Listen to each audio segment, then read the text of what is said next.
Ever since the release of the incredibly popular Deadpool in 2016, the superhero genre of movies has changed, and most fans would argue for the better. Just 2 years later, we got a sequel that outperformed its predecessor, and fans have been itching for a third installation in the franchise ever since. Now that Marvel owns all of the X-Men related intellectual properties, what is in store for our beloved Merc with a mouth? Well, in this video, we will be examining possibilities for the third installment of the franchise, Deadpool 3. The first two Deadpool movies were extremely popular and showed us a different side of superhero movies we haven't seen before. They obviously had a major impact on the film industry as well, as the R rating paved the way for other movies to do the same, like Logan, which premiered just a year after the first Deadpool movie was released. Talk about the third installment of the franchise starting right after the second movie was released, and Disney acquiring Fox only fired up the fanbase's craving for the red-suited, foul-mouthed anti-hero. If you're enjoying this video so far, please hit the like button and subscribe for more entertaining videos. In the comics, Wade Wilson, more commonly known as Deadpool, is all over the place, usually teaming up with heroes, anti-heroes, and sometimes even villains. His more famous team-ups, which we might see in the future, include Spider-Man, Captain America, Thor, and even Taskmaster. Yes, the same Taskmaster that is going to be the villain of the upcoming Black Widow movie. He and Deadpool have a long history in the comics, both as enemies and allies. The former usually ending badly for Taskmaster, as he is unable to use his signature power of mimicking his opponent's moves on Deadpool, even stating that he is not possible. Deadpool also mocks Taskmaster's ability by saying he can make up new moves on the spot, explaining why Taskmaster can't get a grip on his fighting style. Let's not forget, he even once fought Taskmaster and managed to beat him while being cuffed on both his hands and legs. This history could mean an appearance of Taskmaster in Deadpool 3, either as a temporary ally or maybe even the main villain. How exactly this might tie into the upcoming Black Widow movie is anyone's guess, but the connection between the characters in the comics is hard to ignore.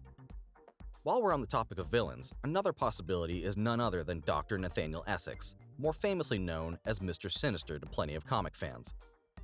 Mr. Sinister has a long history in the comics as a major X-Men villain, usually working from behind the scenes. His name has been in many movies as a cameo, but most importantly in Deadpool 2 as Essex House from Mutant Rehabilitation, that place where the villain of the movie Russell was abused. The Good Doctor has an arsenal of abilities which he acquired through genetic manipulation, as he is not a born mutant. In fact, he shouldn't be classified as one at all.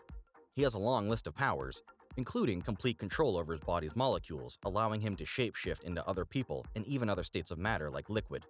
He has a healing factor that rivals Deadpool himself and a Superman physique.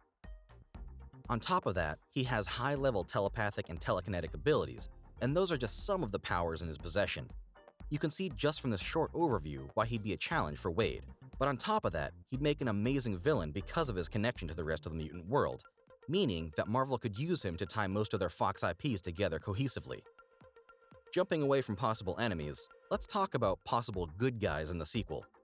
One certainty is Wade Wilson himself, Deadpool, portrayed by Ryan Reynolds.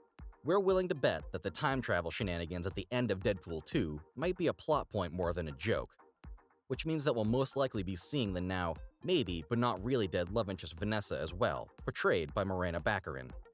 Other allies might include Dopinder, played by Karan Soni, TJ Miller reprising his role as the ever-cynical Weasel, Leslie Uggams as Blind Al, Brianna Hildebrand as the angsty Negasonic teenage warhead, Shiori Kutsuna as the Electric Yukio, Stefan Kapicic as Steel-Skinned Colossus, and last but not least, Zazie Beetz as the luckiest woman on the planet, Domino.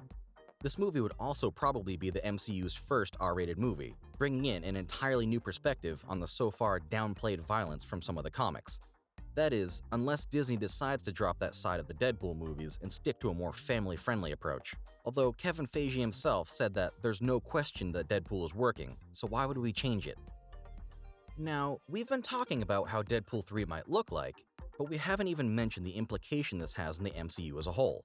The mutant world first has to be introduced into the universe somehow, and the greatest bets are on WandaVision and Doctor Strange in the Multiverse of Madness. Scarlet Witch represents one of the two mutants which we have in the MCU so far. Also known as WandaVision, she seems to be pushing her reality-altering powers to the limits from what we've seen in the trailers, which is most likely hinting at one of the biggest events in Marvel Comics, the House of M. In the House of M storyline, After the tragic loss of her children, Scarlet Witch has a mental breakdown and unleashes her full power on the universe, altering reality and creating a new universe of her own where mutants rule humans. This new universe lasts for a while before Wanda herself declares, "No more mutants," thinning the number of mutants from millions to barely hundreds.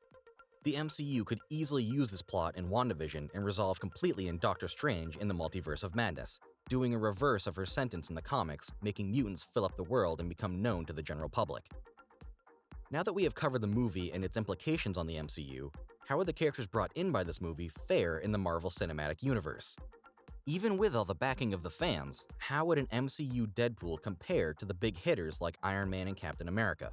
Now that they're both out of the picture, will they remain on top for fans for long? Will they be replaced by their allies in battle like Thor, Bucky, or Hawkeye? Or perhaps the completely new cast of mutants and possible new Avengers might take over the popularity of the giants that Robert Downey Jr. and Chris Evans attained. We will have to wait and see in Marvel's Phase 4. The biggest green light when it comes to Deadpool 3 happening has to be a rumored major deal between Kevin Feige and Ryan Reynolds, according to the rumors, the biggest deal in MCU history. This could mean a lot of things, from a large number of movies to possibly a TV show, or maybe even common cameos in unrelated MCU movies, reminiscent of the late Stan Lee and the end of the credits scene in Deadpool 2. Yeesh. Well, ignoring Green Lantern, Ryan Reynolds has quite a repertoire of great movies under his belt, like The Hitman's Bodyguard, Safe House, and The Proposal. While Ryan Reynolds has reacted to a fan-made Deadpool 3 movie poster with enthusiasm, the studio is currently remaining silent on the exact details of the deal at this moment in time. And Rob Liefeld, the creator of Deadpool, hasn't been approached by Marvel yet, according to him. However, if the rumors are to be believed, Deadpool definitely has a future in the MCU, and a big one at that. Let us know what you think. Who do you think is going to show up in the next Deadpool film? Who would you be most excited to see on the big screen? Let us know in the comment section below. And as always, click that like and subscribe button for more great content featuring the MCU.